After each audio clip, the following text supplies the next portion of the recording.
Man lazimal istighfar, siapa yang banyak beristighfar, Allah berikan 4. Ja'alallahu lahu min kulli dhiqin makhraja, segala kesempitannya dilapangkan Allah, sempit hatinya dilapangkan Allah, sempit dadanya dilapangkan Allah.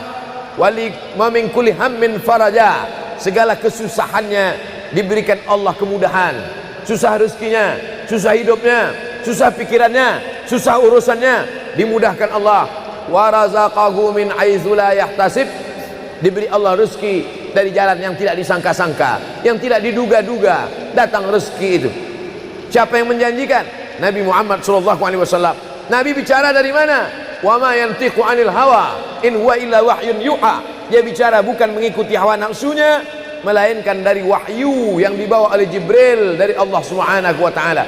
Memperbanyak istighfar. Yang keempat, wa ma kana Allahu mu'adzibahum wa hum yastaghfirun.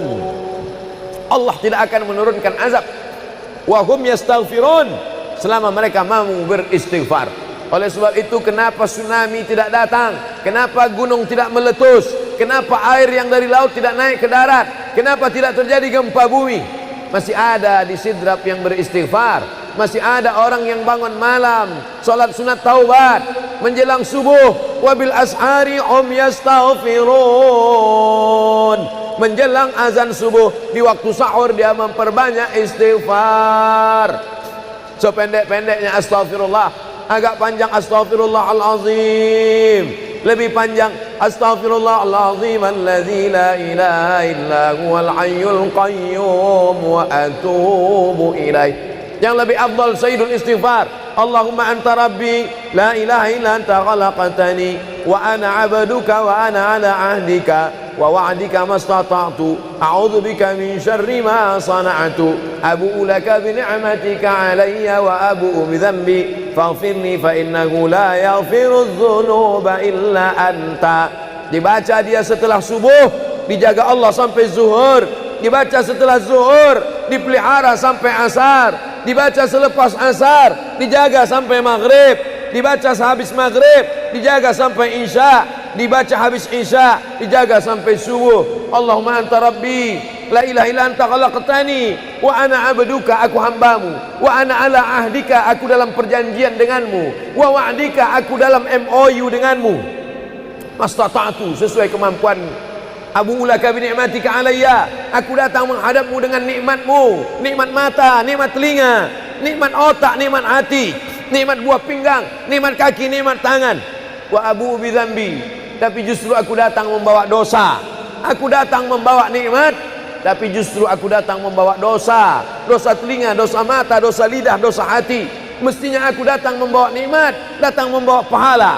Wa abu bi dzambi, tapi justru aku datang membawa dosa. Tapi aku yakin dan percaya, fa innahu la yaghfiru dzunuba illa anta, tak ada yang bisa mengampunkan segala dosa kecuali engkau. Di musim pandemi yang selama ini selesai sholat hanya 3 kali saja. Assalamualaikum warahmatullah, assalamualaikum warahmatullah, astaghfirullahaladzim, astaghfirullahaladzim, astaghfirullahaladzim.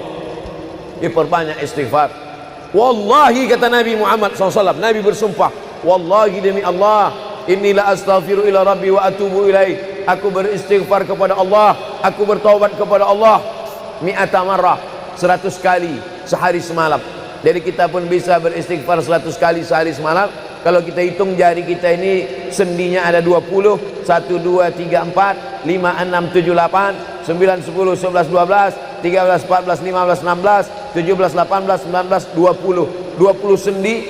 Habis sholat kita isi 20 istighfar, habis subuh 20, habis zuhur 20, habis asar 20, habis maghrib 20, habis isya 20, ditambah doa 20, ditambah tahajud 20, ditambah witir 20, ditambah bangun tidur malam 20.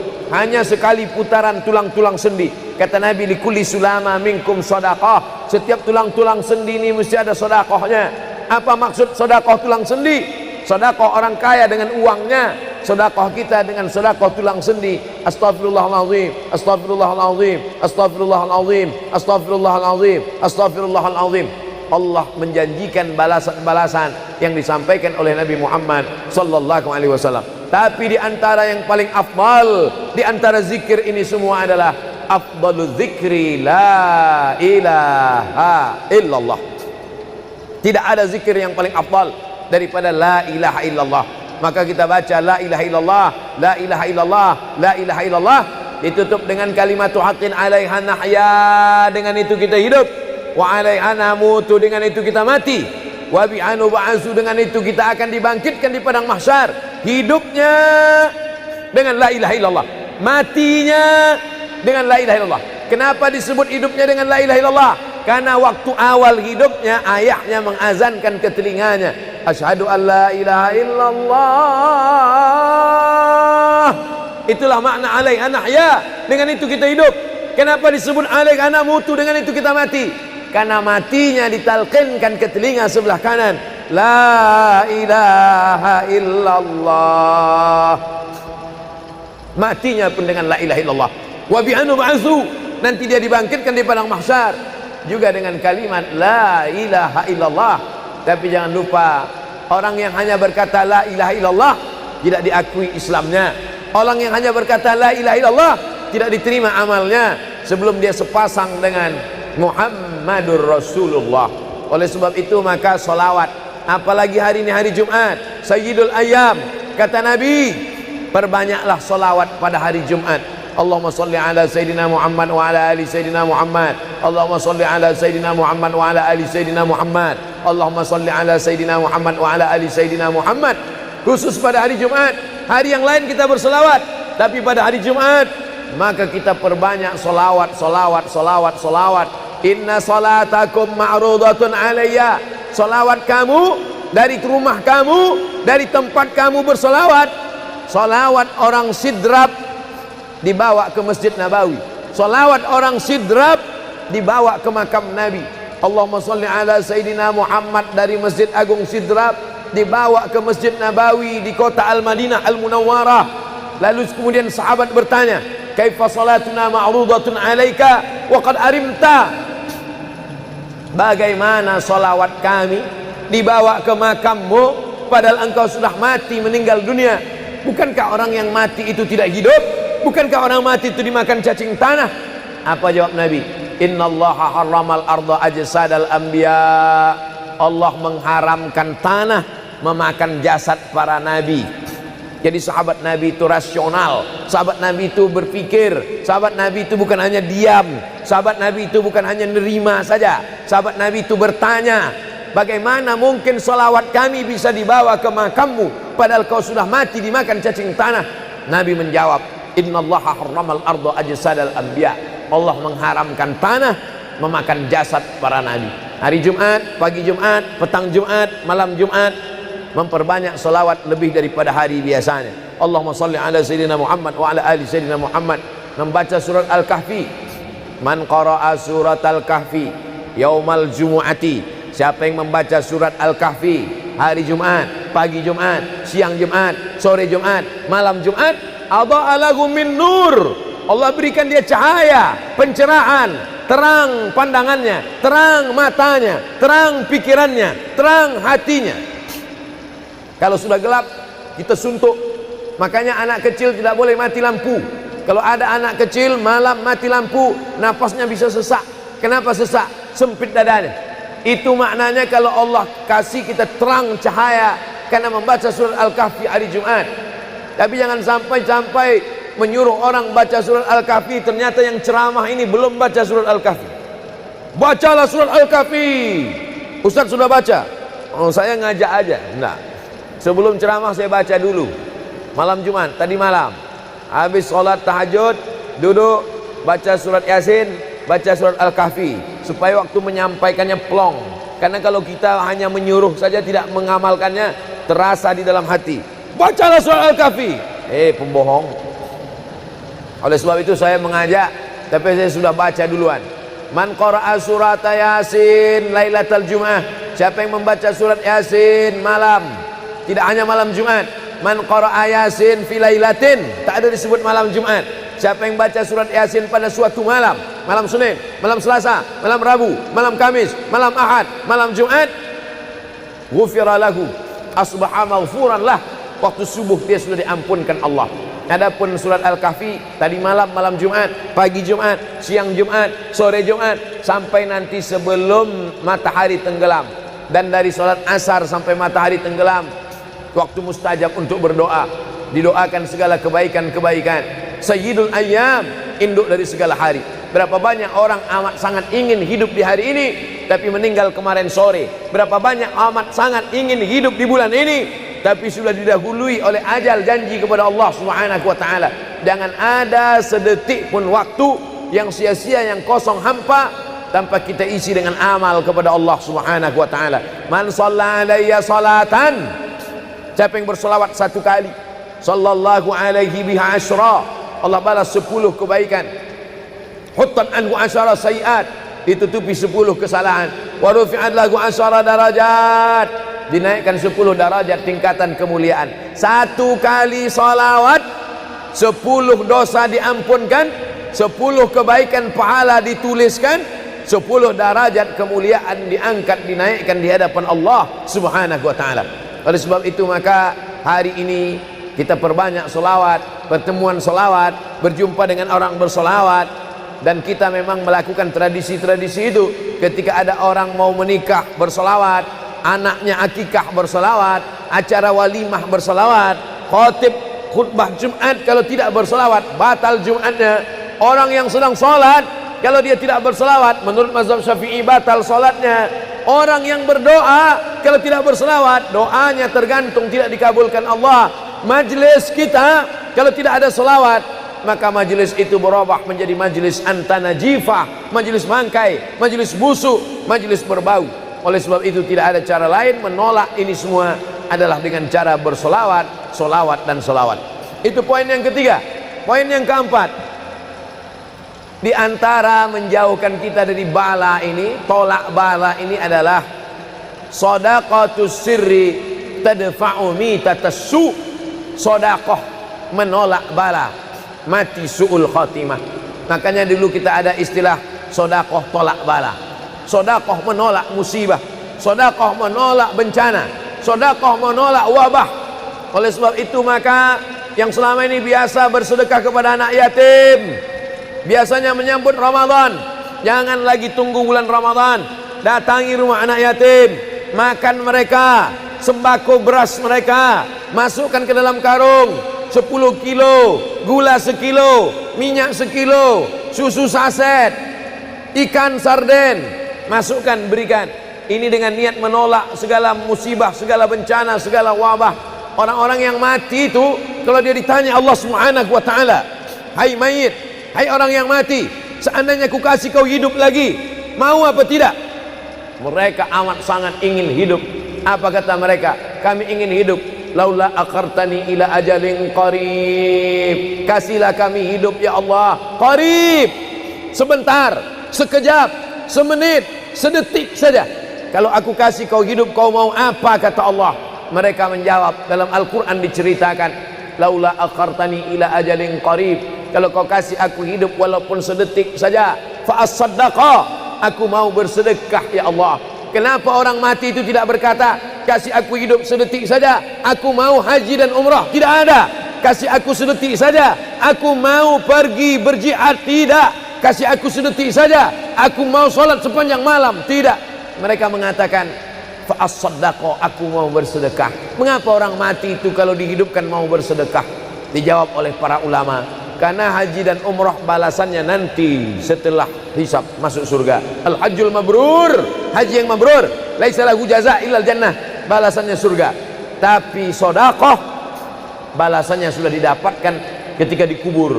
Begitu mati masuk kubur langsung dapat balasan sedekah. Itulah makanya kata Nabi, idza matal insan, kalau manusia mati, inqata'a, putus amalnya.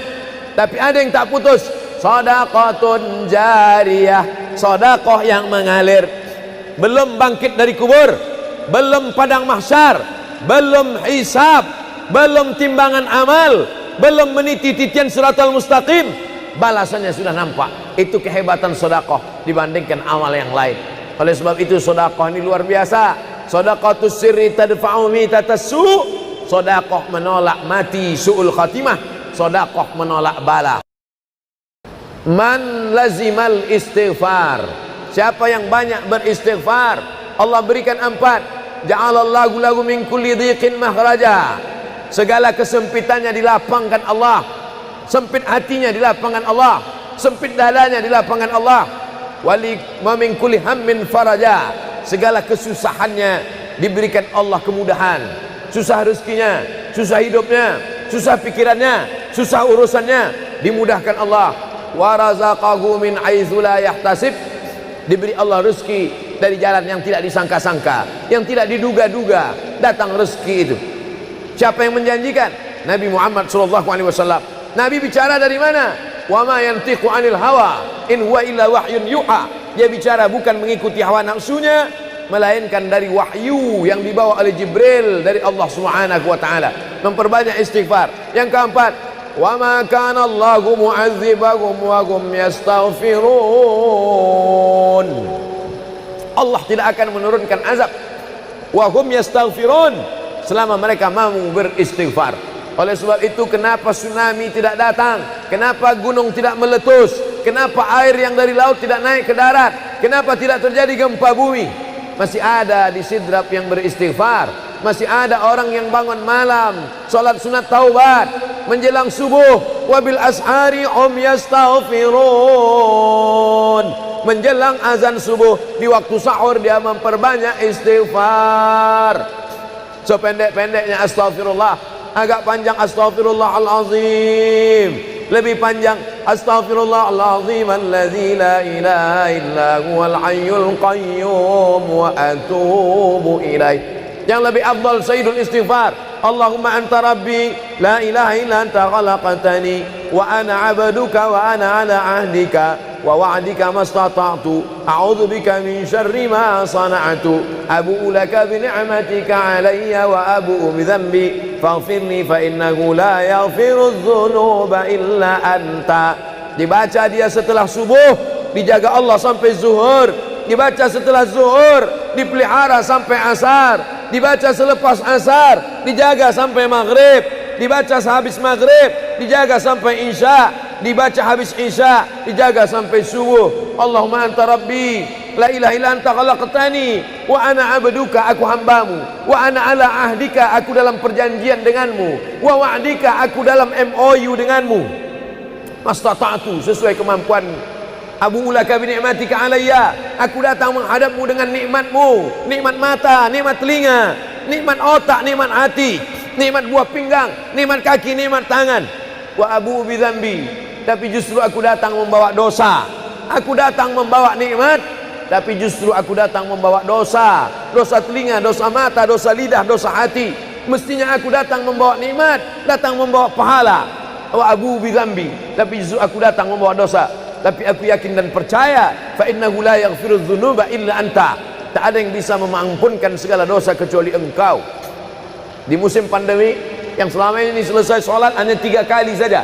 Assalamualaikum warahmatullahi, Assalamualaikum warahmatullahi, Astaghfirullahaladzim, Astaghfirullahaladzim, Astaghfirullahaladzim. Diperbanyak istighfar. Wallahi, kata Nabi Muhammad SAW, Nabi bersumpah, wallahi demi Allah, inilah astaghfiru ila rabbi wa atubu ilaih, aku beristighfar kepada Allah, aku bertaubat kepada Allah mi'ata marrah, 100 kali sehari semalam. Jadi kita pun bisa beristighfar 100 kali sehari semalam. Kalau kita hitung jari kita ini sendinya ada 20, 1, 2, 3, 4, 5, 6, 7, 8, 9, 10, 11, 12, 13, 14, 15, 16, 17, 18, 19, 20 sendi. Habis sholat kita isi 20 istighfar, habis subuh 20, habis zuhur 20, habis asar 20, habis maghrib 20, habis isya 20, ditambah doa 20, ditambah tahajud 20, ditambah witir 20, ditambah bangun tidur malam 20. Hanya sekali putaran tulang-tulang sendi. Kata Nabi, likulli sulama minkum sedekah, setiap tulang-tulang sendi ini mesti ada sedekahnya. Apa maksud sedekah tulang sendi? Sedekah orang kaya dengan uangnya, sedekah kita dengan sedekah tulang sendi. Astaghfirullahalazim, astaghfirullahalazim, astaghfirullahalazim, astaghfirullahalazim, astaghfirullahalazim. Allah menjanjikan balasan-balasan yang disampaikan oleh Nabi Muhammad sallallahu alaihi wasallam. Tapi di antara yang paling afdal di antara zikir ini semua adalah afdalu dzikri la ilaha illallah. Tidak ada zikir yang paling afdal daripada la ilaha illallah. Maka kita baca la ilaha illallah, la ilaha illallah, la ilaha illallah, ditutup dengan kalimatu haqqin 'alaiha nahya, dengan itu kita hidup, wa 'alaiha namutu, dengan itu kita mati, wa bi'anu ba'su, dengan itu kita akan dibangkitkan di padang mahsyar. Hidupnya dengan la ilaha illallah, matinya dengan la ilaha illallah. Kenapa disebut hidupnya dengan la ilaha illallah? Karena waktu awal hidupnya ayahnya mengazankan ke telinganya, asyhadu an la ilaha illallah. Itulah makna alaiha nahya, dengan itu kita hidup. Kenapa disebut alaiha namutu, dengan itu kita mati? Karena matinya ditalqinkan ke telinga sebelah kanan, la ilaha illallah. Matinya pun dengan la ilaha illallah. Wa bi'anu ba'su, nanti dia dibangkitkan di padang mahsyar juga dengan kalimat la ilaha illallah. Tapi jangan lupa, orang yang hanya berkata la ilaha illallah tidak diakui Islamnya. Orang yang hanya berkata la ilaha illallah tidak diterima amalnya sebelum dia sepasang dengan Muhammadur Rasulullah. Oleh sebab itu maka solawat, apalagi hari ini hari Jumat, Sayyidul Ayyam, kata Nabi, perbanyaklah solawat pada hari Jumat. Allahumma salli ala Sayyidina Muhammad wa ala ali Sayyidina Muhammad. Allahumma salli ala Sayyidina Muhammad wa ala ali Sayyidina Muhammad. Allahumma salli ala Sayyidina Muhammad wa ala ali Sayyidina Muhammad. Khusus pada hari Jumat. Hari yang lain kita berselawat, tapi pada hari Jumat maka kita perbanyak solawat, solawat, solawat, solawat. Inna salatakum ma'rudatun alayya. Solawat kamu dari rumah kamu, dari tempat kamu bersolawat. Solawat orang sidrap dibawa ke Masjid Nabawi. Salawat orang sidrap dibawa ke makam Nabi. Allahumma salli ala Sayyidina Muhammad dari Masjid Agung Sidrap dibawa ke Masjid Nabawi di kota Al-Madinah Al-Munawwarah. Lalu kemudian sahabat bertanya, kaifa salatuna ma'rudatun alaika wa qad arimta? Bagaimana salawat kami dibawa ke makammu padahal engkau sudah mati, meninggal dunia? Bukankah orang yang mati itu tidak hidup? Bukankah orang mati itu dimakan cacing tanah? Apa jawab Nabi? Innallaha harramal arda ajsadal anbiya. Allah mengharamkan tanah memakan jasad para nabi. Jadi sahabat Nabi itu rasional. Sahabat Nabi itu berpikir. Sahabat Nabi itu bukan hanya diam. Sahabat Nabi itu bukan hanya nerima saja. Sahabat Nabi itu bertanya, bagaimana mungkin salawat kami bisa dibawa ke makammu padahal kau sudah mati dimakan cacing tanah? Nabi menjawab, innallaha harramal arda ajsadal anbiya. Allah mengharamkan tanah memakan jasad para nabi. Hari Jumat, pagi Jumat, petang Jumat, malam Jumat, memperbanyak salawat lebih daripada hari biasanya. Allahumma salli ala Sayyidina Muhammad wa ala ali Sayyidina Muhammad. Membaca surat Al-Kahfi. Man qara'a surat Al-Kahfi yaumal jumu'ati. Siapa yang membaca surat Al-Kahfi hari Jumat, pagi Jumat, siang Jumat, sore Jumat, malam Jumat, adha'a lahu min nur. Allah berikan dia cahaya, pencerahan, terang pandangannya, terang matanya, terang pikirannya, terang hatinya. Kalau sudah gelap, kita suntuk. Makanya anak kecil tidak boleh mati lampu. Kalau ada anak kecil malam mati lampu, nafasnya bisa sesak. Kenapa sesak? Sempit dadanya. Itu maknanya kalau Allah kasih kita terang cahaya karena membaca surat Al-Kahfi hari Jumat. Tapi jangan sampai menyuruh orang baca surat Al-Kahfi, ternyata yang ceramah ini belum baca surat Al-Kahfi. Bacalah surat Al-Kahfi. Ustaz sudah baca? Oh, saya ngajak aja. Enggak. Sebelum ceramah saya baca dulu. Malam Jumat, tadi malam.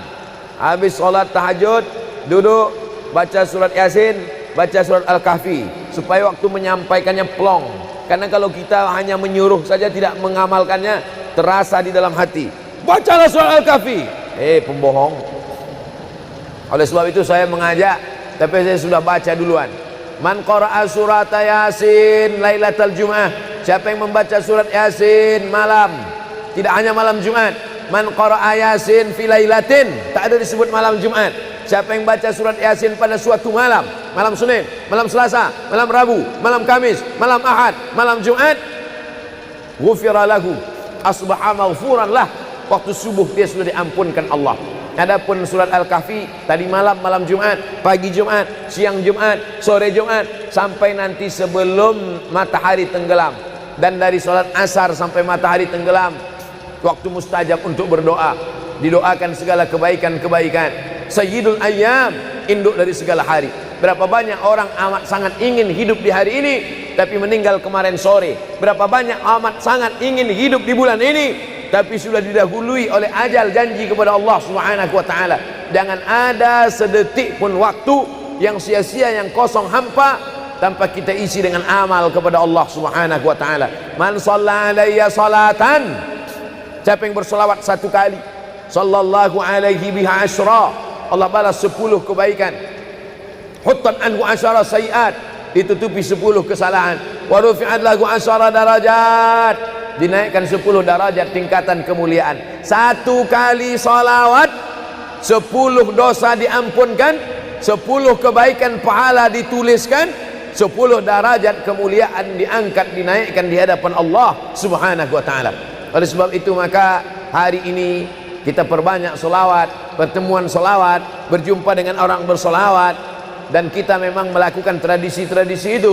Ketika ada orang mau menikah bersolawat, anaknya akikah bersolawat, acara walimah bersolawat, khotib khutbah Jumat kalau tidak bersolawat batal Jumatnya. Orang yang sedang sholat kalau dia tidak bersolawat, menurut mazhab Syafi'i batal sholatnya. Orang yang berdoa kalau tidak bersolawat, doanya tergantung tidak dikabulkan Allah. Majlis kita kalau tidak ada solawat, maka majlis itu berubah menjadi majlis antanajifah, majlis mangkai, majlis busuk, majlis berbau. Oleh sebab itu tidak ada cara lain menolak ini semua adalah dengan cara bersolawat, solawat dan solawat. Itu poin yang ketiga.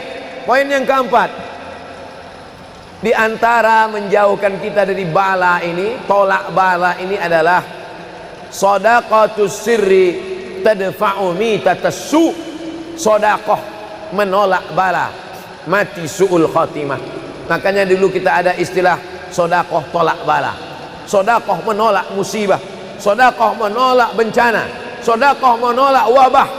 Oleh sebab itu maka yang selama ini biasa bersedekah kepada anak yatim, biasanya menyambut Ramadan, jangan lagi tunggu bulan Ramadan, datangi rumah anak yatim, makan mereka, sembako beras mereka, masukkan ke dalam karung 10 kilo, gula sekilo, minyak sekilo, susu saset, ikan sarden, masukkan, berikan.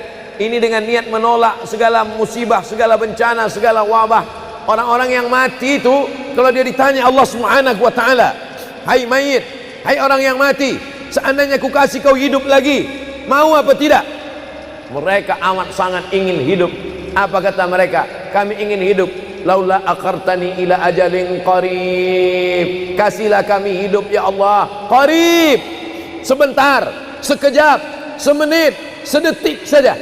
Kalau aku kasih kau hidup, kau mau apa? Kata Allah.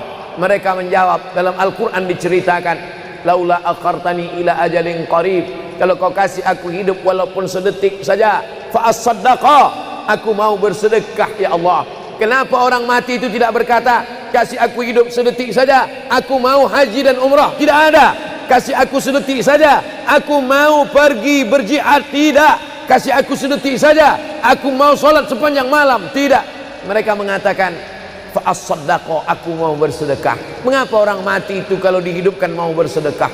Dijawab oleh para ulama, karena haji dan umrah balasannya nanti setelah hisab masuk surga. Al-hajjul mabrur, haji yang mabrur, laisa lahu jaza illal jannah, balasannya surga. Tapi sedekah balasannya sudah didapatkan ketika dikubur. Begitu mati masuk kubur langsung dapat balasan sedekah. Itulah makanya kata Nabi, idza matal insan, kalau manusia mati, inqata'a, putus amalnya. Tapi ada yang tak putus, shadaqatun jariyah, sedekah yang mengalir. Belum bangkit dari kubur, belum padang mahsyar, belum hisab, belum timbangan amal, belum meniti titian siratal mustaqim, balasannya sudah nampak. Itu kehebatan sedekah dibandingkan amal yang lain. Oleh sebab itu sedekah ini luar biasa. Shadaqatus sirri tadfa'u mitatas su', sedekah menolak mati su'ul khatimah, sedekah menolak bala. Alhamdulillah, Allahumma salli ala Sayyidina Muhammad wa ala ali Sayyidina Muhammad. Kullu amrin zibalin, semua amal yang baik, walam yubda' bihamdillah, kalau tidak diawali dengan alhamdulillah, pujian kepada Allah, fahuwa aqta', maka amal itu putus. Makna putus, putus sampai di dunia saja, tak boleh dibawa sebagai bekal menghadap Allah. Maka kita ingin amal kita malam ini tidak putus, maka kita awali dengan alhamdulillahi rabbil alamin. Setiap majelis kalau tidak disebut namanya, maka majelis itu antanajifah, majelis yang busuk, majelis bau, majelis bangkai. Maka kita sebut namanya, Allahumma salli ala Sayyidina Muhammad wa ala ali Sayyidina Muhammad. Laisa minna, bukan golongan kami, kata Nabi SAW. Man lam yarham saghirana, sesiapa yang tidak sayang kepada budak anak kecil, walam ya'rif syarafa kabirina, tidak hormat kepada orang tua, maka dia tidak diperakui sebagai umat Nabi Muhammad SAW. Semua anak-anak muda-muda, belia-belia yang saya sayangi, para alim ulama, tuan-tuan guru, datuk-datuk, datin-datin, semua yang berhadir ini insyaallah dimuliakan Allah Subhanahu wa taala. Amin ya rabbal alamin. Tajuk kita malam ini 8 keutamaan orang yang bersedekah menurut Al-Qur'an dan sunnah Nabi Muhammad sallallahu alaihi wasallam. Keutamaan yang pertama, kalau orang mati itu ditanya, apakah kamu mau hidup lagi? Maka orang mati itu menjawab, tapi belum ada orang yang mati hidup lagi. Macam mana kita boleh tahu dia menjawab? Sebab diceritakan Allah dalam Al-Quran. Apa kata mereka? A'udzubillahi minasyaitonirrajim. Laula akhartani ila ajalin qarib, kalaulah kami yang sudah mati ini diberi masa lagi, ajal masa, qarib pendek, sikit, kejap. Kalaulah kami boleh dibagi masa hidup lagi walaupun sikit, walaupun kejap, apa yang ingin mereka lakukan? Fa as-saddaqa, kami ingin bersodaqah. Mereka tak ada kata, kalaulah kami boleh hidup lagi, kami ingin jihad, tak ada. Kalau boleh hidup lagi, kami ingin pergi haji, tak ada. Mereka katakan, fa as-saddaqa, kami ingin bersodaqah. Kenapa sodaqah? Kenapa bukan perang? Maka ulama membagi jawaban. Karena kalau haji itu balasannya nanti di surga. Wal hajjul mabrur laisa lahu jazaa'un illal jannah. Haji mabrur balasannya surga nanti selepas hari kiamat. Tapi kalau sedekah, balasan pahalanya diperolehi ketika di alam kubur. Itulah kenapa orang-orang yang mati itu ingin kalau hidup lagi, fa as-sadaqah, mereka ingin bersedekah. Sedekah, hampir semua kata-kata dalam bahasa Arab itu asalnya 3 huruf. Sadaqah. Sadaqah artinya benar. Sadaqallahul azim, maha benar Allah. Sadaqah artinya benar. Kalau memang benar betul iman kita, mana buktinya? Buktinya adalah dengan bersedekah. Itulah kenapa sedekah itu disebut dengan sedekah, tanda iman itu benar. Karena untuk menggerakkan lidah bercakap sangat mudah. Apa kata pepatah orang Melayu? Lidah tak bertulang, mudah saja menggerakkan. Asyhadu an la ilaha illallah wa asyhadu anna Muhammadar Rasulullah. Kalau memang benar betul cakap, mana buktinya? Buktinya adalah sedekah. Lelaki mengatakan saya cinta kepada kamu, senang saja nak mengatakan cinta, tapi apa bukti, proof, mana memang betul cinta? Maka dia mesti bagikan sedekah. Kalau yang tadi itu sedekah, kalau ini namanya sadaq. Sadaq artinya mahar. Mahar pernikahan lelaki dengan perempuan, aku nikahkan engkau dengan anak saya dengan memberikan cincin emas dan gelang rantai tunai. Itulah dia sadaq, tanda bukti cinta dia kepada seorang perempuan. Sadaqah, benar. As-sidqu, sidik, benar. As-siddiq, orang yang benar. Maka disebut dia dengan Abu Bakar Siddiq, karena dia benar memberikan emas sebesar batu waktu dibawa pergi hijrah bersama Nabi Muhammad SAW. Maka dia disebut dengan Siddiq karena dia benar imannya dengan memberikan sedekah. Tapi ada makna siddiq yang lain. Ketika yang lain mendustakan Nabi, tak percaya kepada Isra Mi'raj, dialah orang yang percaya, maka disebut dia dengan Siddiq. Siddiq dari kata sadaq, benar, karena iman dia yang benar. Mana bukti, proof bahwa iman dia benar? Dia bersedekah, membagikan emasnya sebesar batu. Nama dia Abu Bakar Siddiq. Nama ayah dia Abu Quhafah. Ayah dia tak Islam. Apa kata ayah dia? Habislah emas Abu Bakar itu dibawa Muhammad sallallahu alaihi wasallam. Anak Abu Bakar itu namanya Asma. Asma, mana emas ayah kamu? Dah habis dibawa Muhammad. Dia benci betul dengan Nabi Muhammad. Datang Asma, dia ambil batu, dia masukkan ke dalam kain. Kata Asma, emas ayah tu masih ada dalam kain, Datuk. Lalu Abu Quhafah memegang. Abu Quhafah ni buta, dia tak nampak. Oh ya, masih ada lagi. Rupanya emas itu sudah dibawa hijrah bersama Rasulullah sallallahu alaihi wasallam. Makanya kata Nabi, "Lau anfaqa ahadukum mithla Uhudin zahaban." Seandainya ada di antara kamu yang boleh berwakaf emas walaupun sebesar Bukit Uhud. Bukit Uhud itu panjangnya 7 km. Seandainya ada di antara kamu yang boleh berwakaf emas sebesar Bukit Uhud, itu tak sampai setengah tapak tangan Sayyidina Abu Bakar Siddiq. Kenapa? Sebab kalau sekarang ada orang bersedekah banyak, memanglah sekarang sudah aman. Tapi masa itu masa susah, masa payah, Abu Bakar Siddiq menunjukkan bukti keimanannya. Ini keutamaan yang pertama menurut Al-Quran. Kenapa orang bersedekah? Karena orang-orang mati, kalau dia boleh bagi tambah umur hidup lagi, mereka berkata, fa'as-saddaqa, kami ingin bersedekah. Itu yang pertama. Yang kedua, sampai berapa nih? Sampai 8. Tadi saya dibagi tahu Ustadz sampai 8. Atau tak pun sampai 8, kalau dah habis 60 menit habis. Yang kedua, idzas sama'un fatarat, langit terbelah. Wa idzal kawakibun tasarat, planet bertembung, berjatuhan. Wa idzal biharu fujirat, lautan diletupkan, tsunami namanya.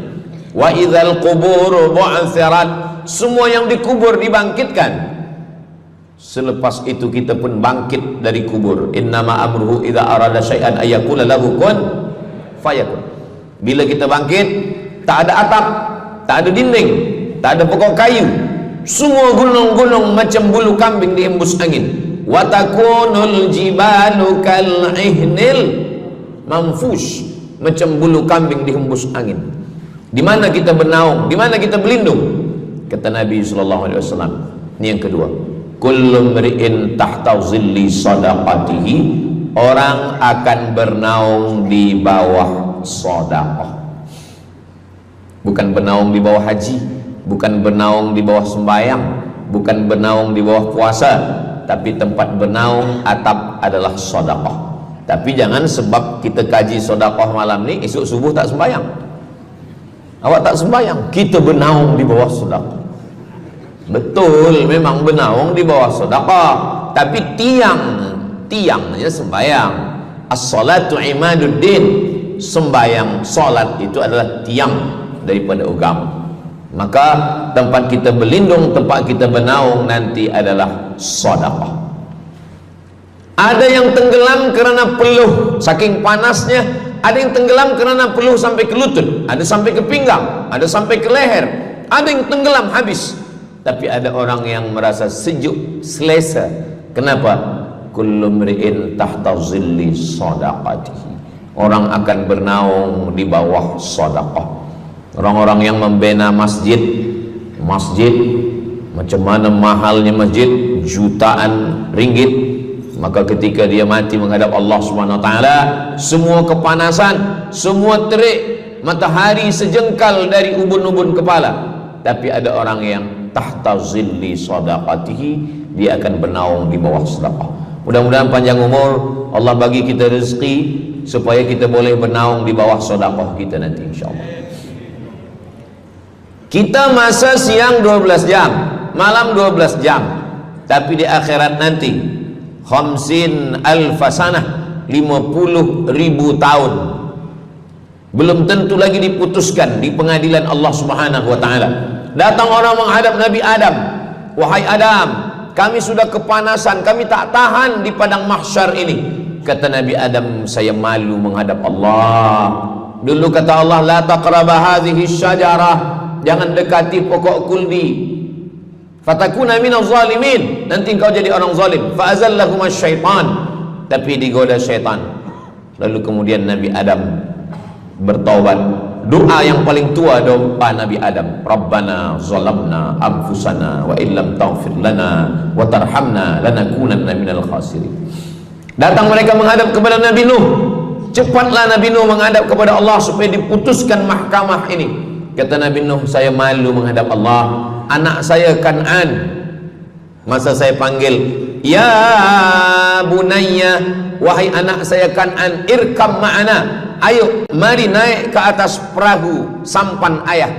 Apa kata Kan'an? Sa'awi ila jabali ya'simuni minal ma, saya naik sampan, saya naik ke atas bukit, saya akan selamat. Rupa-rupanya hujan 40 hari 40 malam, tenggelam. Kita belum lagi 40 hari 40 malam, baru 2 hari buaya dah naik ke jalan. Macam mana 40 hari 40 malam? Maka saat itu, saat anaknya Kan'an akan tenggelam, apa kata Nabi Nuh? Ya Rabbi, ya Allah, inna bni min ahli, itu anakku ya Allah. Allah marah. Apa kata Allah? Innahu laisa min ahlik, dia bukan anakmu. Innahu amalun ghairu salih, karena amal dia tak baik. Nabi Nuh malu menghadap Allah. Datang mereka kepada Nabi Musa alaihissalam. Kata Nabi Musa, saya pun malu menghadap Allah kerana perbuatan Bani Israel, umat saya jahat. Mereka datang menghadap Nabi Isa. Kata Nabi Isa, saya malu menghadap Allah kerana mereka menyembah saya selepas saya meninggalkan mereka. Pada akhirnya mereka datang menghadap Sayyidina wa Maulana wa Syafi'ina Muhammad sallallahu alaihi wasallam. Hanya Nabi Muhammad lah yang berani menghadap Allah. Sebab apa?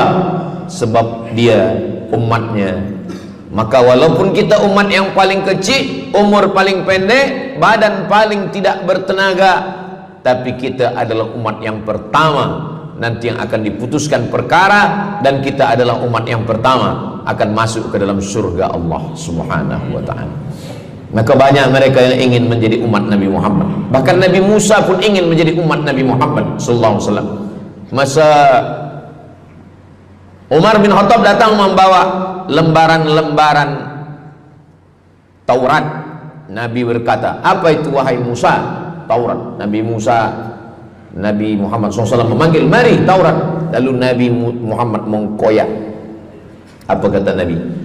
Lau kana Musa hayyan ma wasa'ahu illa iyattabi'ani. Kalaulah Musa masih hidup, dia pasti akan ikut saya. Dan itu betul pada peristiwa Isra dan Mi'raj. Nabi jadi imam, Nabi Musa jadi makmum, Nabi Isa jadi makmum, Nabi Ibrahim jadi makmum, semua nabi-nabi jadi makmum. Imamnya adalah Sayyidina wa Maulana Muhammad sallallahu alaihi wasallam. Jadi keutamaan yang kedua, kita bernaung di bawah sedekah. Yang ketiga, sadaqatus sirri tutfi'u ghadabar rabbi kama yatfa'ul ma'an nar. Sedekah memadamkan api neraka seperti air yang memadamkan api. Kita kalau nampak api, mudah-mudahan kita selamat daripada terbakar, amin. Lalu kemudian datang api, kita padamkan dengan air. Lalu kemudian macam mana memadamkan api neraka? Air sebanyak apa yang boleh memadamkan? Maka kata Nabi SAW, keutamaan yang ketiga adalah sadaqatus sirri tutfi'u ghadabar rabbi, sedekah memadamkan api neraka. Jadi kalau kita dulu banyak silap, banyak salah, banyak dosa. Kullu bani Adam, semua manusia ini khata'un, semua pernah salah, pernah mabuk, pernah berzina, pernah minum khamar, pernah berjudi. Kalaupun dia tidak buat dosa yang zahir, pernah hasad, pernah dengki, busuk hati. Maka ketika itu macam mana memadamkan murka Allah dengan istighfar, memadamkan dengan sembahyang, solat, sunat, taubat? Ada satu cara lagi. Dengan cara apa? Memadamkannya dengan sedekah. Tudfi'u ghadabar rabbi, memadamkan murka marah Allah subhanahu wa ta'ala, padam dengan sedekah. Tapi tentu saja sedekah yang ikhlas kerana Allah subhanahu wa ta'ala. Datang seorang yang sudah banyak dosa menghadap Nabi, menghadap pendeta Yahudi. Wahai pendeta Yahudi, saya ini banyak salah, banyak dosa. Saya sudah membunuh 99 orang. Apakah mungkin Tuhan mengampunkan dosa saya? Kata pendeta Yahudi, Tuhan tidak mengampuni dosa kamu kerana kamu sudah membunuh. Dia cabut pisau dia. Kalau begitu kamulah yang ke-100. Dia dah bunuh 99. Itu maka saya takut juga kalau datang orang, Ustaz Somad, apakah Allah mengampuni dosa saya? Apa dosa kamu? Membunuh orang. Ayo Allah ampunkan dosa. Faqtulu anfusakum, bunuhlah diri kamu. Surat Al-Baqarah. Bunuhlah diri kamu. Fataba alaikum, Allah menerima taubat kamu dengan membunuh diri. Sebab Bani Israel minta ampun kepada Allah bukan dengan istighfar, minta ampun kepada Allah bukan dengan sembahyang taubat.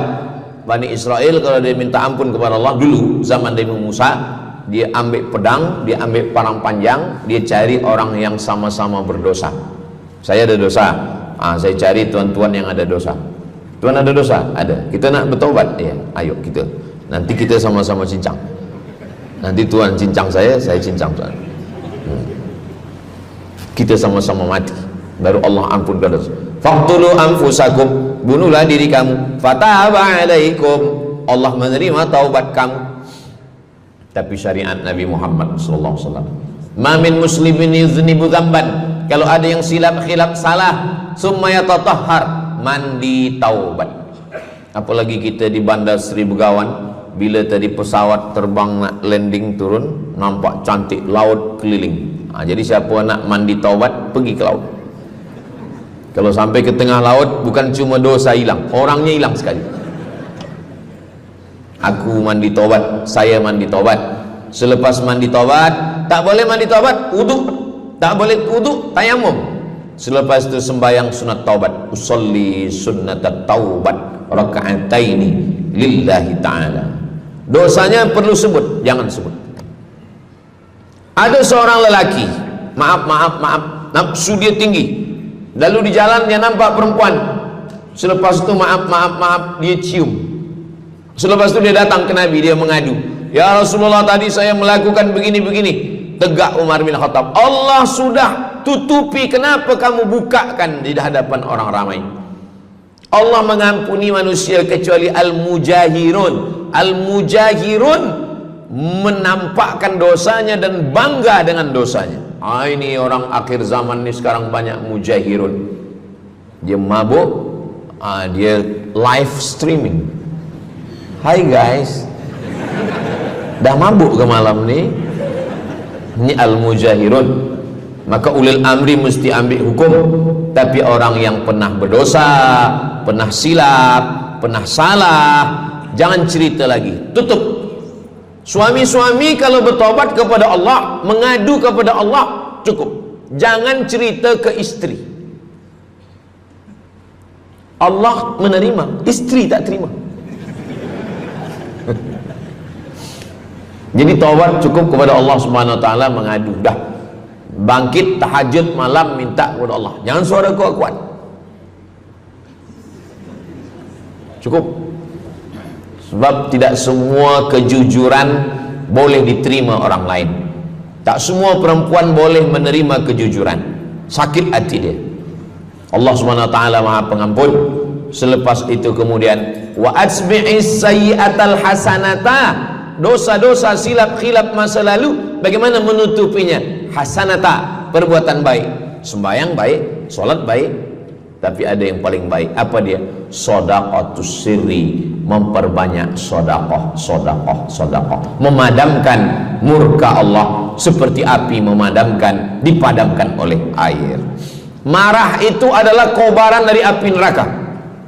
Bila kita sedang marah, itu adalah api neraka lahab. Lahab itu artinya berkobar. Lahab pakai ba, lahab. Sebab saya pernah juga lalu di satu jalan, ada rumah makan, restoran Abu Lahab, pakai P, lahab, mungkin lahab, makan lahab. Allah Subhanahu wa taala memadamkan murkanya. Inna rahmati sabaqat ghadabi, rahmatku lebih cepat daripada murkaku. Memang Allah marah, tapi ketika dia berbagi kepada orang lain, dia tutupi dosanya di masa yang lalu. Syarat taubat 3. Yang pertama, an-nadamu fil qalbi, menyesal dalam hati. Yang kedua, al-iqraru bil lisani, nyatakan dengan lisan, astaghfirullahalazim. Yang ketiga, al-itmaru alla ya'uda ilaihi abadan, tekad saya tidak akan buat lagi sampai mati. Namanya taubat nasuha. Nasuha, 3 huruf. Nasoha artinya menyaring madu. Datang orang memanjat pokok kayu, dia ambil parang panjang, dia potong sarang lebah jatuh ke bawah, disaring dengan kain tipis, lalu kemudian tersangkut di atas kain. Lilinnya tersangkut, lebahnya tersangkut, anak lebah tersangkut, rantingnya tersangkut, dahannya tersangkut, maka keluarlah madu. Itu bahasa Arabnya namanya nasuha. Apa makna nasuha? Menyaring dosa-dosa sehingga yang tinggal hanya amal soleh, yang sampah-sampah tersangkut. Sekarang susah nak minum madu yang asli, banyak palsu. Macam mana Ustaz, saya ni suka spesial minum madu, apa tanda madu ni asli? Bawa pulang ke rumah, kalau istri marah itu asli.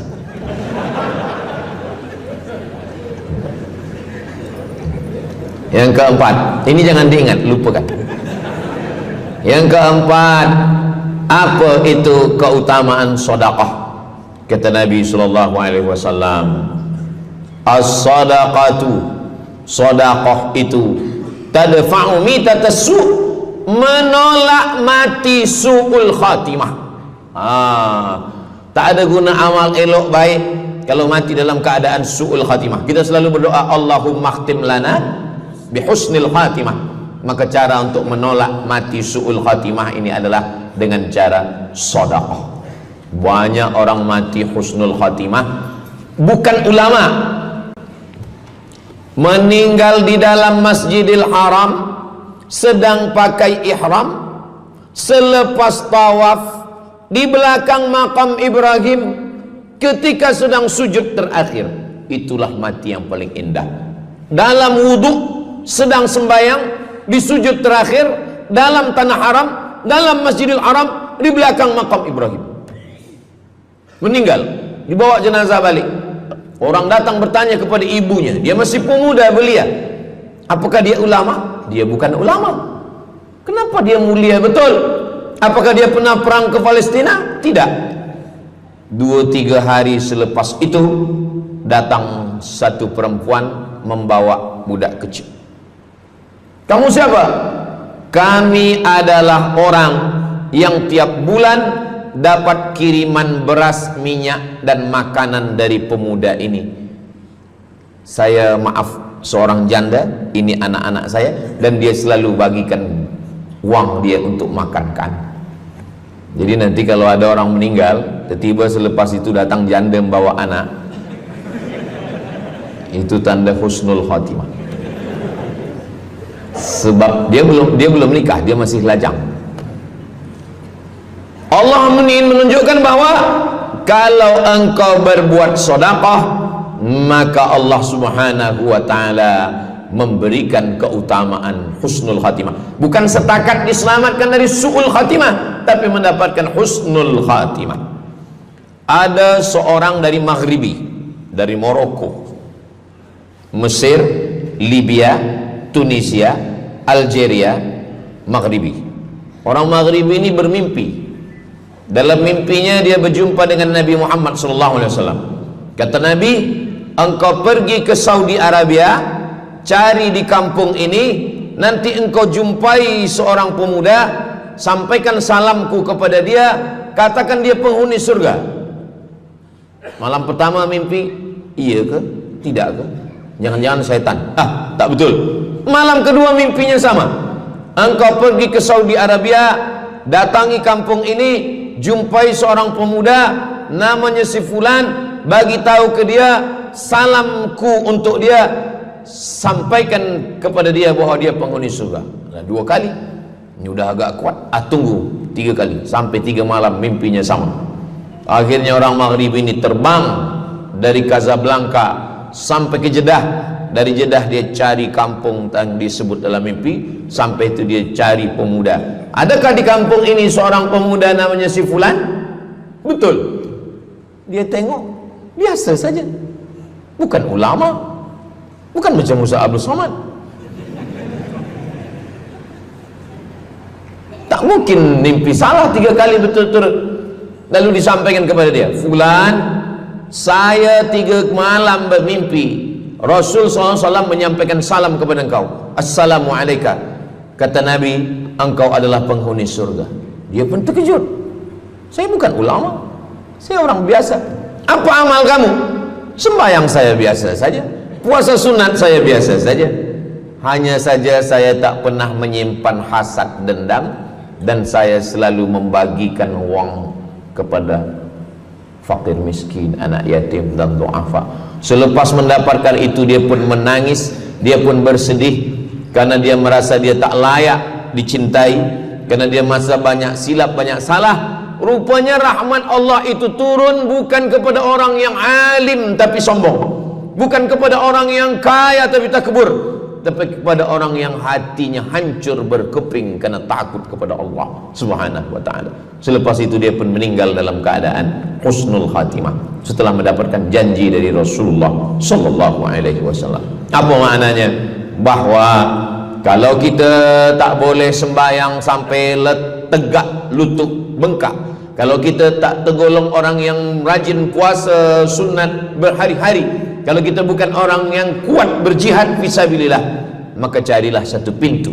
Pintu itu bernama babus sedekah. Karena banyak yang sudah melaluinya dan mereka dimuliakan Allah, diselamatkan daripada su'ul khatimah. Yang ke berapa? Kelima. Saya sebetulnya ingat, saya nak cuba aja. Kalau jamaah masih ingat, itu maknanya mereka masih konsen lagi, masih sedar. Kalau dah terserah Ustaz lah nama berapa, kami pun dah nak balik ke dalam. Yang kelima, dawu mardakum bis sadaqah. Yang kelima, dawu mardakum bis sadaqah. Obati orang yang sakit di antara kamu dengan sedekah. Datang seorang lelaki yang lututnya bernanah menemui Imam Abdurrahman ibnu Mahdi. Wahai Imam Abdurrahman bin Mahdi, lutut saya ni bernanah tak sihat-sihat. Kata Imam Abdurrahman bin Mahdi, saya ingat satu hadis Rasulullah, dawu mardakum bis sadaqah. Cuba engkau cari kampung yang di kampung itu tak ada air, kamu buat perigi. Perigi, di kampung saya namanya perigi. Lalu dia pun pergi ke kampung yang tak ada air, dia galikan perigi. Selepas itu sehari, 2 hari, 3 hari, sepekan, sebulan, lutut dia sihat kering. Dia datang lagi kepada Imam Abdurrahman ibnu Mahdi. Alhamdulillah Imam Abdurrahman ibnu Mahdi, lutut saya sudah sihat. Apa hubungan lutut dengan sedekah? Rupanya setiap orang yang mengambil air untuk minum, untuk berwudu, untuk mandi, untuk memasak, selepas itu mereka berdoa, ya Allah, berikanlah kebaikan kepada orang yang sudah membagikan air ini. Ad-du'a silahul mu'min, doa senjatanya orang beriman. Kisah ini ada dalam kitab Sa'ah wa Sa'ah, Ajaib wa Taraif. Semua ada saatnya. Beberapa kisah-kisah yang ajaib diceritakan oleh Syekh Abu Amr Al-Misri dalam judul buku Sa'ah wa Sa'ah Gharaib wa Taraib. Sudah diterjemahkan ke dalam bahasa Melayu, judulnya Semua Ada Saatnya. Nama penerjemahnya Abdul Somad. Boleh dicari di google.com. Semua ada saat. Lalu kemudian saya sampaikan hadis ini di masjid. Dawu mardakum bis sadaqah. Obatilah orang yang sakit di antara kamu dengan sedekah. Selepas itu saya turun dari masjid, saya pergi ke kereta, di parking, datang seorang jamaah. Memang yang Ustaz sampaikan tadi betul. Kata saya, memang betul. Takkan saya sampaikan tak betul? Apa maksud awak? Betul. Istri saya kena sakit kista sebesar duit di dalam, maaf, rahim dia. Kata doktor, ini mesti diambil, kalau tidak dia makin besar makin besar. Tapi kalau diambil, dicabut, operate, nanti akan, maaf cakap, tercabut rahim sekali. Dan kalau rahim tercabut, maka nanti tidak boleh mengandung. Mendengar itu istrinya menangis, suaminya tersenyum. Yang senyum budak kecil pula. Lalu kemudian rupanya istri dia tahu tentang hadis Nabi, dawu mardakum bis sadaqah, obatilah orang yang sakit dengan bersedekah. Maka dia pun bersedekah, bersedekah, bersedekah, bersedekah. Selepas itu mereka pergi lagi medical check up ke hospital. Sampai di hospital dicek USG, rupanya kista itu makin kecil, kecil, kecil, kecil dan hilang. Doktor tu pula bertanya balik, awak makan apa? Saya makan nasi, kata dia. Minum apa? Minum teh tarik. Saya amalkan hadis Nabi Muhammad SAW, dawu mardakum bis sadaqah. Kata doktor, awak tak perlu operate dan ini tidak perlu dibelah, dan rahim awak masih boleh mengandung. Istrinya tersenyum, lakinya pula menangis. Begitulah Allah Subhanahu wa taala. Syekh Abu Amr Al-Misri bercerita tentang seorang perempuan di Saudi Arabia. Dia pergi ke Amerika. Kata doktor di Amerika, kamu sudah balik ke rumah, makan kenyang, tidur lelap. Nanti kalau puan-tuan pergi hospital, lalu dokter bercakap, balik ke rumah, makan kenyang, tidur lelap, itu maknanya malaikat maut dah dekat, tak ada obat. Maka dia pun balik ke Saudi Arabia, dia ambil harta dia, dia sedekah, dia sedekah, dia sedekah, dia sisa dia bagikan baki sikit untuk ahli waris. Selepas itu last kali dia pergi lagi ke Amerika, last medical check up. Apa kata doktor di Amerika? Kami sudah cek, kamu sihat wal afiat.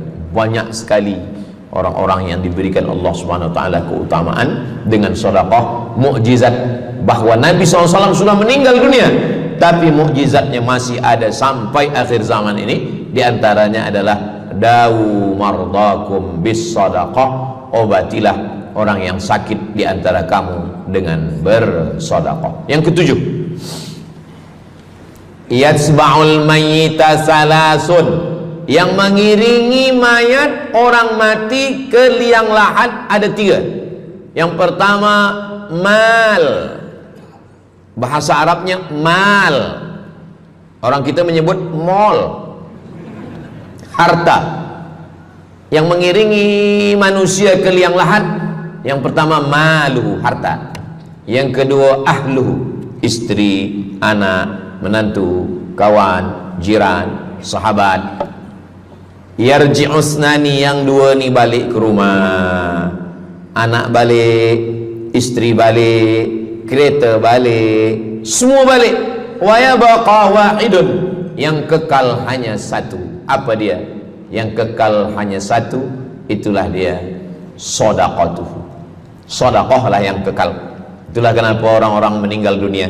Kita di atas dunia ini, kata Nabi, baina sittin wa sab'in. Kita hidup di atas dunia ini antara sittin, 60, sab'in, 70. 60, 70, 60, 70. Kalau umur 30, ada berjumpa jamaah umur 30 yang dia soal, dah berbini ke?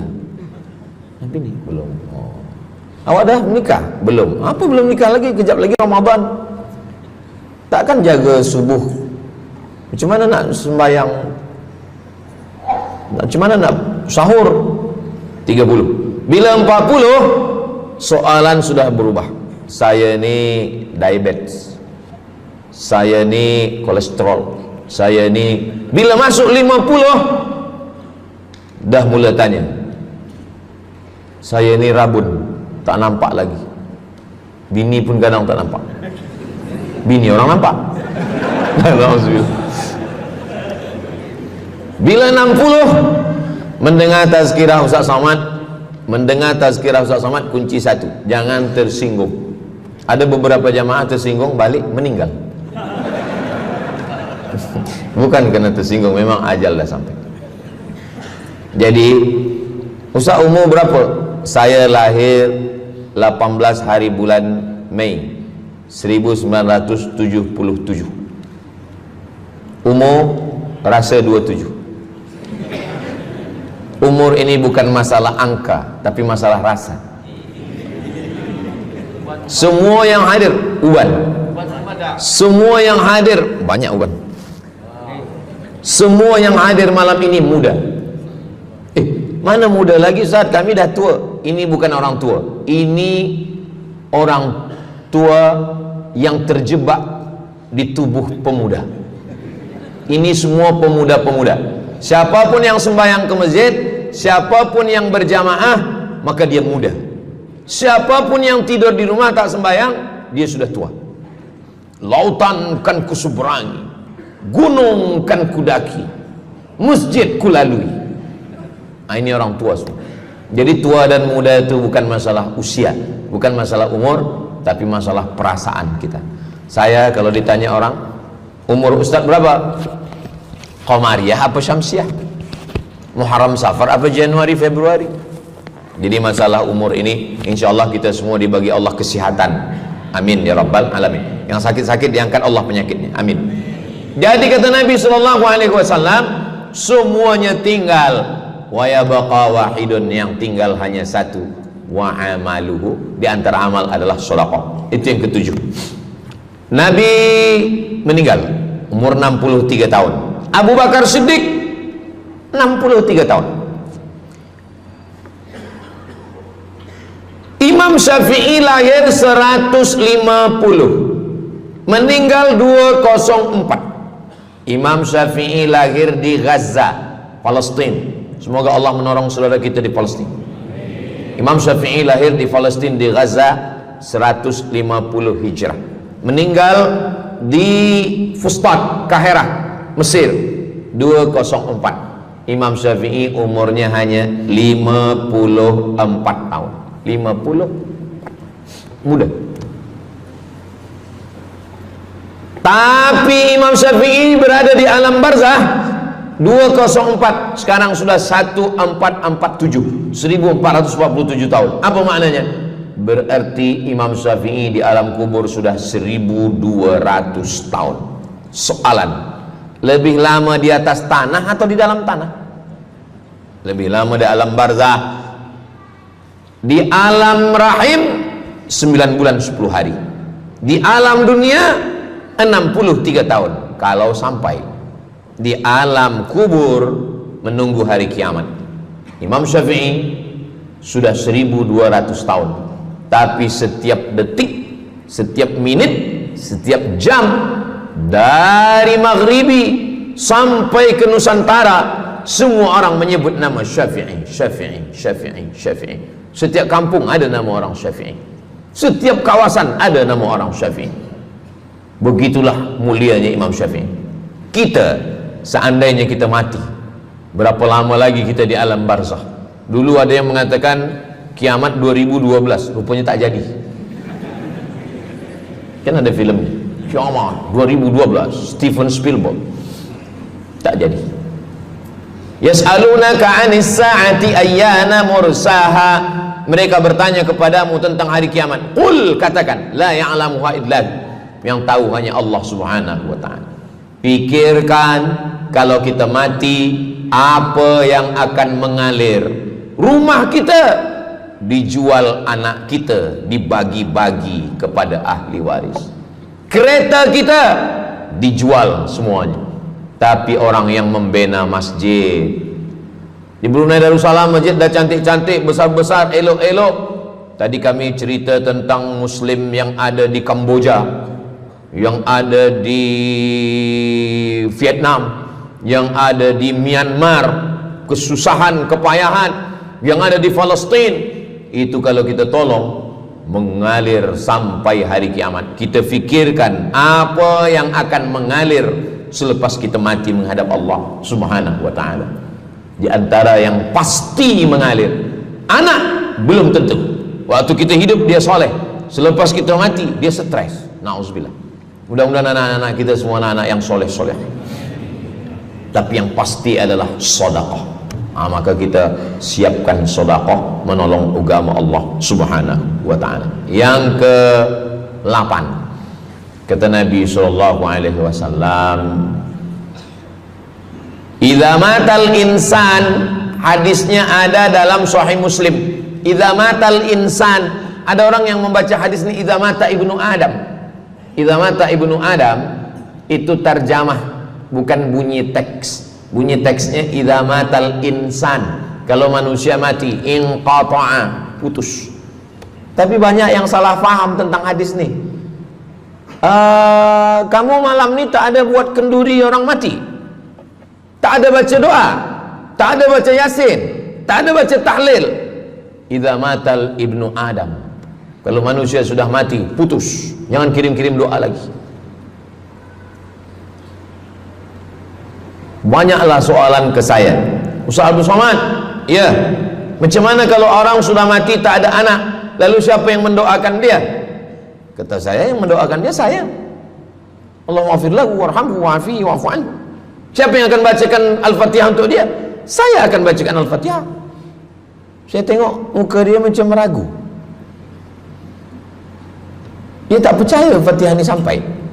Siapa yang tak percaya Fatihah sampai, saya tak marah, sebab ni masalah yang gaib. Siapa yang tak percaya Yasin itu sampai, siapa yang tak percaya Fatihah itu sampai, saya tak marah. Bagi saja nama semua lengkap dengan bin. Nanti bila mati saya kirim. Bila tak sampai, cepat-cepat bagi tahu. Idza matal insan, kalau manusia mati, inqata'a amaluhu, yang putus tu amal dia, amal yang mati itu. Misal ini ada orang mati, namanya Abdul Somad. Ketika saya sebut nama lain tersinggung pula. Ada orang mati namanya Abdul Somad. Idza matal insan, kalau Abdul Somad ni mati, inqata'a amaluhu, maka yang putus tu amal dia. Amal Abdul Somad ni yang putus. Amal orang Brunei untuk Abdul Somad putus atau tak putus? Tidak putus. Datang berita, mereka tengok di Instagram Abdul Somad, Ustadz Abdul Somad Official. Bagi yang belum follow, cepat follow. Dapat berita Ustadz Somad sudah meninggal. Orang Bandar Seri Begawan, semua orang Brunei mengirimkan Al-Fatihah, mereka sholat gaib. Sampai apa tak sampai? Sampai. Jadi mana yang putus itu apa maknanya? Amal dia putus, amal orang mati ini putus. Amal orang hidup kepada yang mati tak putus. Saya bilang sekali lagi, yang putus itu amal orang mati. Amal orang mati putus. Apa maksud amal orang mati putus?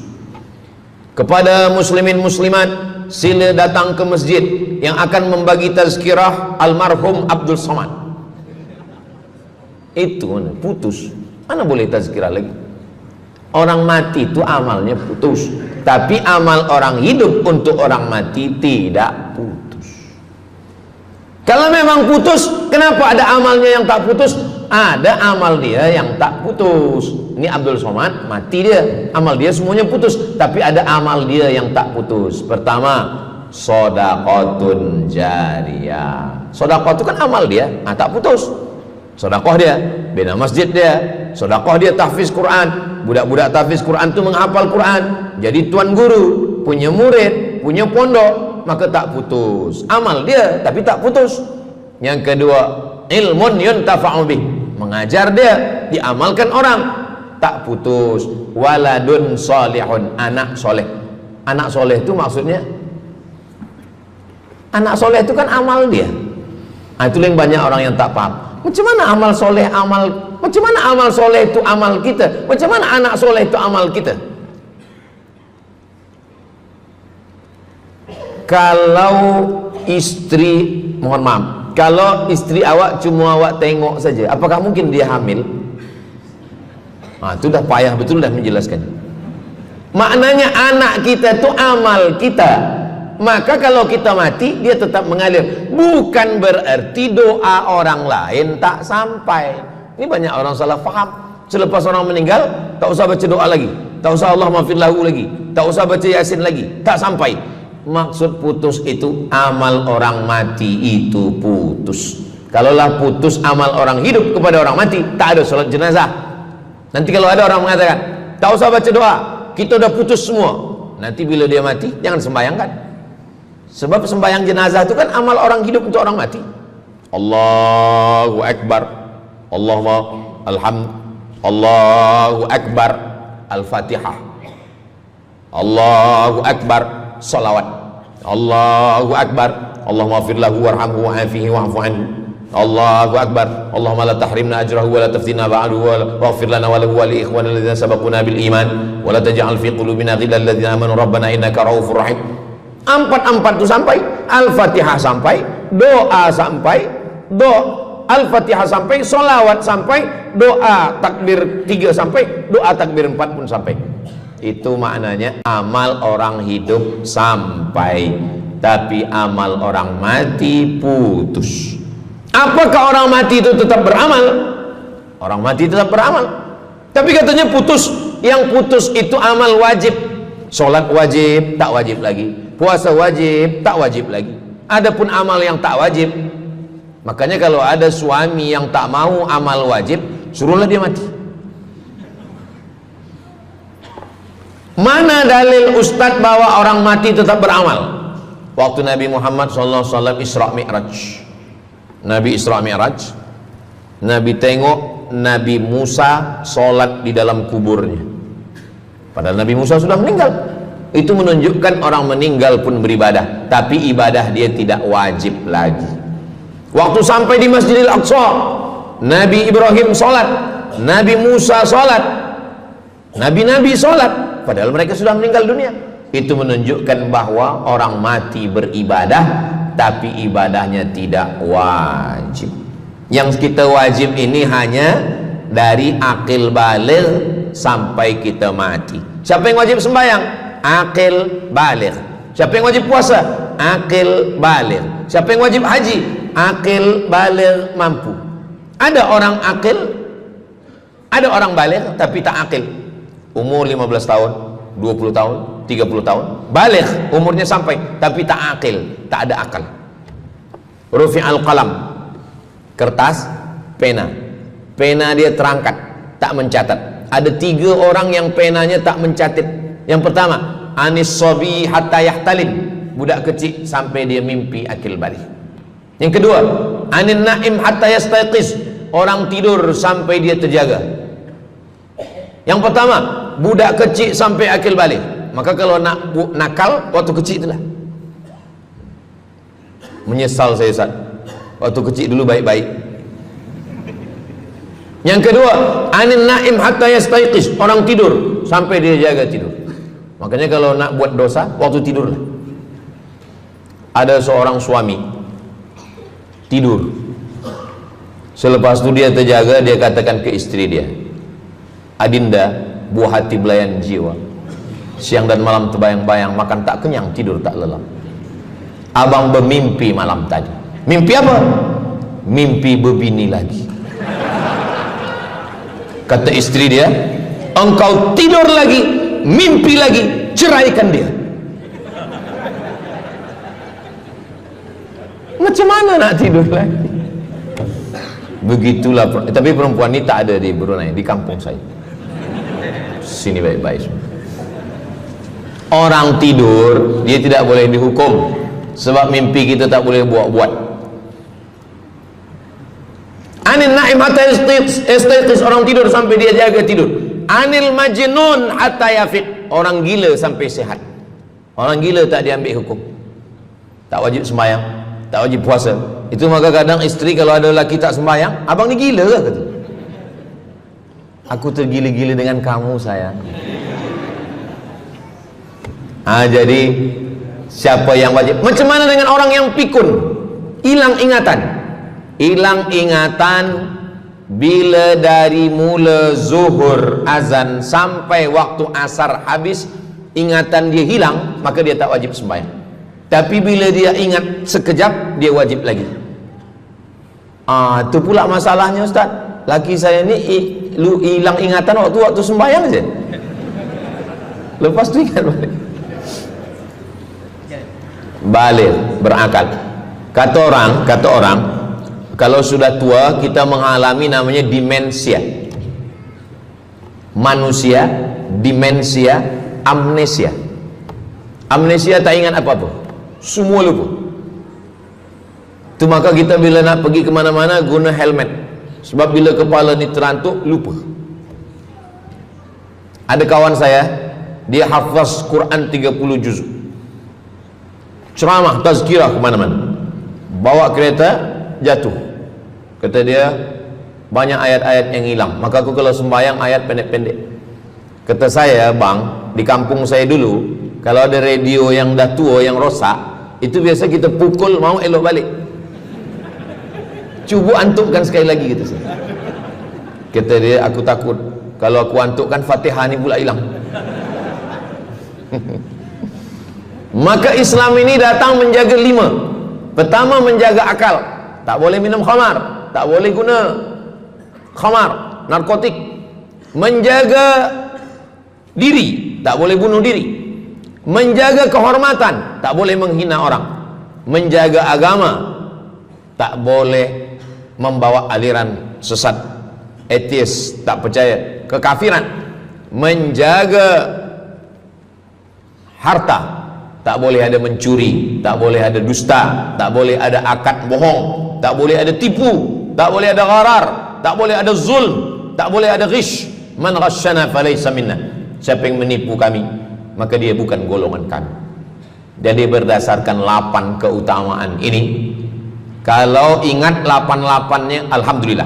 Tak ingat 8, ingat 7, ingat 6, ingat 5, ingat 4, ingat 3, ingat 2, ingat 1. Satu pun tak ingat, innalillah. Tapi insyaAllah kita boleh ingat semua. Sebab apa? Sebab tazkirah malam ini direkodkan. Nanti boleh ditonton ulang di channel Ustaz Abdul Somad Official. Jangan lupa subscribe, like, share, and comment. Jamaah yang dimuliakan Allah Subhanahu Wa Taala, tadi saya mula pukul 8.15, sekarang sudah pukul 8.10. Jadi saya di mana-mana tazkirah memanglah 60 menit, 600 ml. Tapi rupanya botolnya kecil je. Jadi sebenarnya setengah jam pun cukup. Jadi dari 8 tadi itu semua membagi kita semangat. Kalau ada orang yang mengatakan Islam ini agama yang menyuruh kita tak usahlah berniaga, tak usahlah bertanam kelapa sawit, tak usahlah bertanam kelapa, tak usahlah buka ikan, tak usahlah bertani. Sesungguhnya Islam ini agama yang menyuruh kita berusaha. Masuk masjid, Allahumma aftah li abwaaba rahmatik. Keluar masjid, Allahumma inni as'aluka min fadlik. Kenapa keluar masjid minta rezeki? Sebab peniaga, pedagang, bisnismen dapat duit. Duitnya bukan untuk dunia, duitnya untuk akhirat. Jadi kalau ada orang mengatakan kereta tak dibawa mati, siapa kata kereta tak dibawa mati? Kereta boleh dibawa mati. Kereta yang macam mana? Kereta wakaf. Ada kereta 10, wakafkan untuk tahfiz Quran. Masa mak saya meninggal, berpesan dia, nanti kalau aku mati, tolong kuburkan aku di samping makam ayahku. Dari tempat saya, rumah saya ke kampung mak saya jauh, 10 jam naik kereta. Hospital tak nak bagi kereta ambulan. Maka selepas itu saya azam dalam diri saya, nanti kalau ada duit, kita buatkan kereta wakaf ambulan. Siapapun saja yang sakit meninggal, free, Alhamdulillah kami ada yayasan tabung wakaf umat namanya, 2 kereta ambulans sekarang. Siapapun yang sakit free. Naik kereta ni free, syaratnya 2, sakit mati. Alhamdulillah, sesiapa saja datang boleh.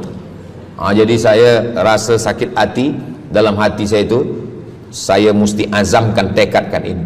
Begitu juga dengan tahfiz, guru-guru, cikgu-cikgu, pelajar-pelajar, buatkan kereta. Begitu juga dengan rumah. Apa kata orang? Untuk apa bina rumah elok-elok, rumah besar? Rumah tak dibawa mati. Rumah boleh dibawa mati. Rumah yang mana? Rumah tahfiz Quran. Assalamualaikum. Waalaikumsalam. Ustaz Abdul Somad, betul, saya ada rumah Ustaz, 9 bilik, 2 aras, parking lapang. Rumah siapa? Tak tahu. Ini rumah siapa Tuan? Tuan Haji. Rumah saya. Tuan Haji di mana sekarang? Saya di Surabaya, Ustaz Abdul Somad. Rupanya dia dulu kerja kilang minyak di Riau, Sumatera. Lepas pencen dia balik ke Jawa. Jadi rumah ni saya nak wakafkan. Wakafkan sekarang kami buat rumah tahfiz Quran. Pagi, petang, siang, malam orang hafaz Quran. Ini rumah boleh. Jadi kalau ada orang mengatakan tak usahlah cari harta banyak-banyak, harta tak dibawa mati. Harta dibawa mati dengan syarat diwakafkan, diinfakkan, disedekahkan. Yang paling tinggi zakat wajib. Di bawah zakat wakaf. Wakaf mesti ada 4. Orang yang berwakaf, orang yang menerima wakaf, harta yang diwakafkan, ada ijab dan qabul. Di bawah wakaf infak. Di bawah infak baru sedekah. Kenapa infak lebih tinggi daripada sedekah? Sebab infak adalah harta, sedangkan sedekah tak harta pun sedekah. Senyum itu sedekah. Makanya yang kalau ada box di depan masjid, box di tepi jalan, itu yang tepat ditulis box infak, jangan box sedekah. Sebab kalau box sedekah nanti orang senyum aja. Tabassumika fi wajhi akhika sedekah. Senyummu ke wajah saudaramu adalah sedekah. Tolong untuk dibaca Ustaz.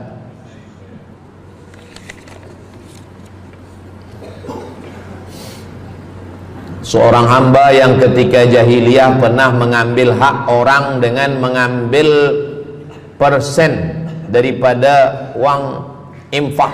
Setelah dia menyadari akan salahnya, dia bertaubat dan ingin mengembalikan hak tersebut. Masalahnya dia tidak mengetahui berapa dan ke siapa dibalikkan. Kalau kita termakan terpakai duit yang kita tak tahu entah punya siapa, cuba ingat-ingat. Memang kalau masalah ini kadang kita lupa memang. Coba ingat tahun berapa. Sebab duit RM1 tahun 80 dengan 2025 tak sama nilainya, sebab ada inflasi ekonomi. Jadi coba ingat, tengok dengan harga emas. Tahun 80 berapa 1 gram emas, tahun 2025 berapa. Maka dihitungnya ke emas, bukan ke dolar, tapi kepada emas.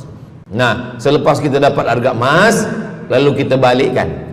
Misalkan tahun 80 100 ringgit itu 3 gram. Maka yang sekarang kita tidak balikkan 100 ringgit, tapi kita balikkan sekarang 2025 dengan 3 gram emas. Berapa harga 3 gram emas? Lepas itu kita balikkan. Kalau kita tak tahu orangnya di mana, anak cucunya, ahli warisnya tak tahu, maka kita serahkan kepada masalih ammah. Masalih ammah artinya kepentingan umum. Pendidikan tahfiz Quran, sekolah, tempat anak yatim, tempat duafa fakir miskin, ke masjid boleh. Tapi kalau kita bawa duit haram, duit tak jelas, kita serahkan saja. Datang, tuan guru bagi dah. Jangan sebut pula tuan guru ni ada beberapa duit haram saya nak bagi ni. Serahkan saja. Begitu juga dengan orang yang menyimpan uang di bank yang bukan Islamic bank. Syukran, jazakumullah khair. Lalu kemudian dia duduk di negeri yang tak Islam, lalu kemudian dia letakkan di bank yang tak Islamik. Maka duit ini ada ada fawaid, ada bunganya. Riba haram. Kalau dia simpan di rumah dia takut hilang. Duit ini tak boleh dia makan, tak boleh dia belikan ke pakaian, tak boleh dia bagikan ke orang lain, maka dia serahkan kepada masalih ammah. Begitu kata Syekh Yusuf Al-Qardawi dalam kitab judulnya Fatawa Mu'asirah, fatwa-fatwa kontemporer, fatwa modern. Jadi masalih ammah, kepentingan umum, bukan untuk diri sendiri. Orang terhalang doanya sebab 3. Mat'amu haram, makanannya haram. Masrabuhu haram, minumannya haram.